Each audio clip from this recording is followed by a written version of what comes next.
নমস্কার দর্শক বন্ধুরা, শেয়ার টেয়ার চ্যানেলে আপনাকে স্বাগত। আজকের ভিডিওতে আমি একটা ইম্পর্টেন্ট ক্যান্ডেলস্টিক্স প্যাটার্ন নিয়ে আলোচনা করব। ক্যান্ডেলস্টিক্সটার নাম হলো টুইজার্স প্যাটার্ন।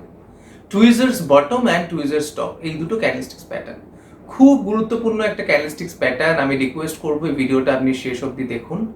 আর এই ক্যান্ডেলস্টিক্স প্যাটার্ন যখন মার্কেটে দেখা যাবে, এই ক্যান্ডেলস্টিক্স প্যাটার্ন দেখে আমরা কিভাবে ট্রেড করব, কিভাবে স্টপ লস দেব, কিভাবে আমরা আমাদের টার্গেট সেট করব, ইচ অ্যান্ড এভরিথিং আমি ইন ডেপথে ভিডিওতে ডিসকাস করব। আর বেশি দেরি না করে চলুন শুরু করা যাক। টুইজার টপ প্যাটার্ন একটা ডুয়েল ক্যান্ডেল প্যাটার্ন, যেটার ফার্স্ট ক্যান্ডেলটা একটা বুলিশ রিয়েল বডি থাকে, একটা লং বুলিশ রিয়েল বডি থাকে, আর সেকেন্ড ক্যান্ডেলস্টিক্সটা একটা স্মল বডি থাকে যার কালারটা কোনো ম্যাটার করে না। আর এটাকে টুইজার টপ কেন বলছে, কারণ এই দুটো ক্যান্ডেলস্টিক্স এর হাই কিন্তু সেম হয়।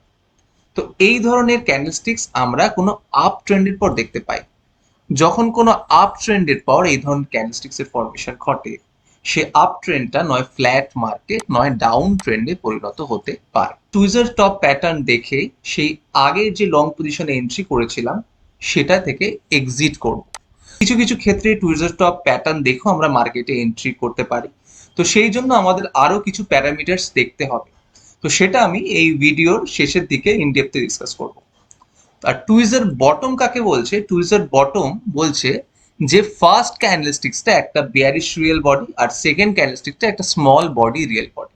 আর টুইজার টপের মতনও টুইজার বটমের সেকেন্ড ক্যান্ডেলস্টিক্সের রিয়েল বডিটা অতটা ম্যাটার করে না।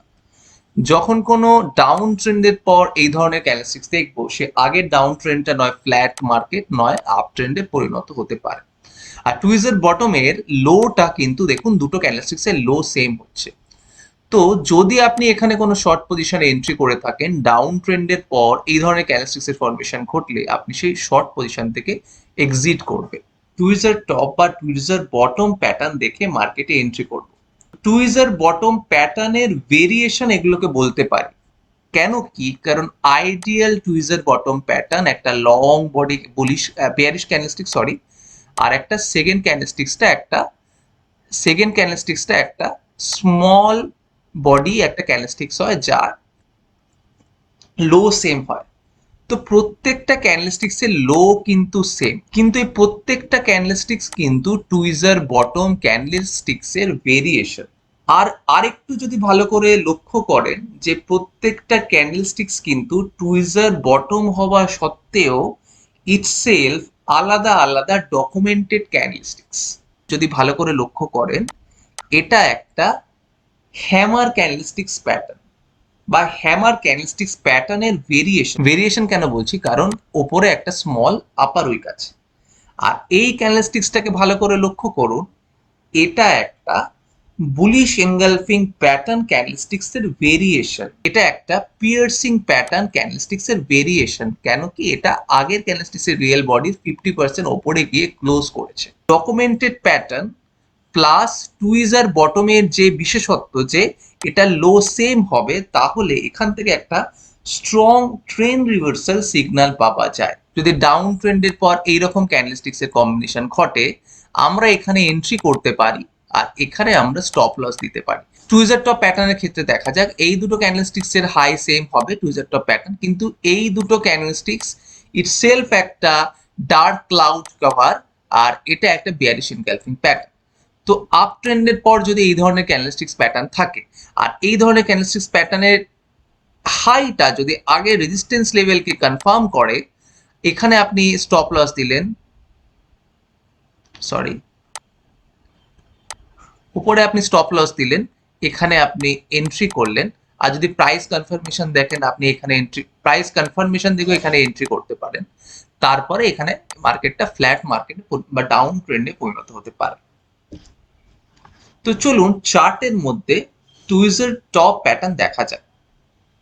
ভালো করে লক্ষ্য করুন, এটা একটা আপ ট্রেন্ডের পর মাল্টি টেস্টেড রেজিস্ট্যান্স, চারটে ক্যান্ডেলস্টিক্স কিন্তু সেম রেজিস্ট্যান্স লেভেল অবধি আগের রেজিস্ট্যান্স লেভেলকে কিন্তু কনফার্ম করেছে। এটা একটা bearish engulfing pattern. Bearish engulfing pattern হওয়া সত্ত্বেও এই বেয়ারিশ এনগালফিং প্যাটার্নের দুটো হাই কিন্তু সেম। তাহলে কি এটা একটা tweezer top plus bearish engulfing pattern. আর এই 42 এনগালফিং প্যাটার্নের আগের যে ক্যান্ডেলস্টিক্স গুলোর হাই, সেই ক্যান্ডেলস্টিক্স গুলোর হাইকে কিন্তু কনফার্ম করেছে।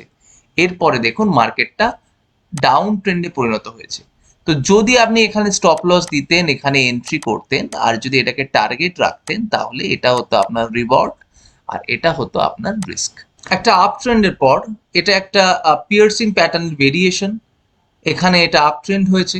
এখানে ভালো করে লক্ষ্য করুন, এই দুটো ক্যান্ডেলস্টিক্স একটা টুইজার টপ প্যাটার্নের ভেরিয়েশন, আর এই ক্যান্ডেলস্টিক্সটা সেকেন্ড ক্যান্ডেলস্টিক্সটা একটা হ্যাঙ্গিং ম্যান প্যাটার্ন। তো হ্যাঙ্গিং ম্যান প্যাটার্নের পরে যদি প্রাইস কনফার্মেশন দেখি, প্রাইস কনফার্মেশনটা কনফার্ম করছে যে আগের হ্যাঙ্গিং ম্যান আর এই টুইজার টপ প্যাটার্নের ভেরিয়েশনটা এফেক্টিভলি কাজ করবে। তারপরে দেখুন মার্কেটটা ডাউন ট্রেন্ডে পরিণত হয়েছে। তিনটে প্যারামিটার আমরা দেখলাম। ফার্স্ট হচ্ছে টুইজার টপ প্যাটার্ন, সেকেন্ড হচ্ছে হ্যাঙ্গিং ম্যান, আর থার্ড হচ্ছে প্রাইস কনফার্মেশন। এই তিনটে দেখে আমরা বুঝলাম যে এরপরে যে আগে যে আপ ট্রেন্ডে চলছিল সেটা নয় ফ্ল্যাট মার্কেট, নয় ডাউন ট্রেন্ডে পরিণত হতে পারে। তো দেখুন এটা ডাউন ট্রেন্ডে পরিণত হলো। আপনি হ্যাঙ্গিং ম্যান প্যাটার্ন দেখে যদি এখানে এন্ট্রি করেন আর এখানে যদি স্টপ লস দেন, তাহলে এইটুকু হবে আপনার রিওয়ার্ড। এটা আমি টার্গেট 1 সেট করলাম আর এটা টার্গেট 2 সেট করলাম। এটা টার্গেট 1, এটা টার্গেট 2। চলুন এই চার্টের মধ্যে টুইজের বটম প্যাটার্ন দেখা যায়। একটা ডাউন ট্রেন্ডের পর দেখুন একটা মাল্টি টেস্টেড সাপোর্ট। তো ফার্স্ট একটা কনফার্মেশন পেলাম multi tested support. Second confirmation হলো এটা একটা bull harami pattern, second confirmation. Third confirmation পেলাম এটা হচ্ছে একটা স্পিনিং টপ প্যাটার্ন। আর ফোর্থ কনফার্মেশন হলো এই দুটো ক্যান্ডেলস্টিক্স হলো একটা টুইজার বটমের ভেরিয়েশন, কারণ এই দুটো ক্যান্ডেলস্টিক্সের লো কিন্তু সেম। ফোর্থ কনফার্মেশন পেলাম। আরেকটা কনফার্মেশন পেলাম এটা একটা বুলিশ এনগালফিং প্যাটার্ন। এই দুটো ক্যান্ডেলস্টিক্স এর সেম সাপোর্ট। তো আপনি যদি এখানে এন্ট্রি করেন আর এখানে স্টপ লস দেন, এইটুকু হবে আপনার রিস্ক, আর নেক্সট রেজিস্ট্যান্স লেভেল অবধি হচ্ছে আপনার টার্গেট। যদি আপনি প্রাইস কনফার্মেশন দেখে এন্ট্রি করেন, তাহলে এটা প্রাইস কনফার্মেশন, এখানে আমি এন্ট্রি করলাম, তাহলে এইটুকু হবে আপনার রিস্ক আর এইটুকু হচ্ছে আপনার রিওয়ার্ড। প্রাইস কনফার্মেশন দেখে এন্ট্রি করলে একটাই অসুবিধা, যে এটার রিস্ক টু রিওয়ার্ড কিন্তু কমতে থাকে। যদি এই ভিডিওটাকে আপনার ভালো লেগে থাকে, আমি রিকোয়েস্ট করবো আমাদের চ্যানেলটাকে লাইক করুন, সাবস্ক্রাইব করুন, আমাদের সাথে থাকুন। ধন্যবাদ।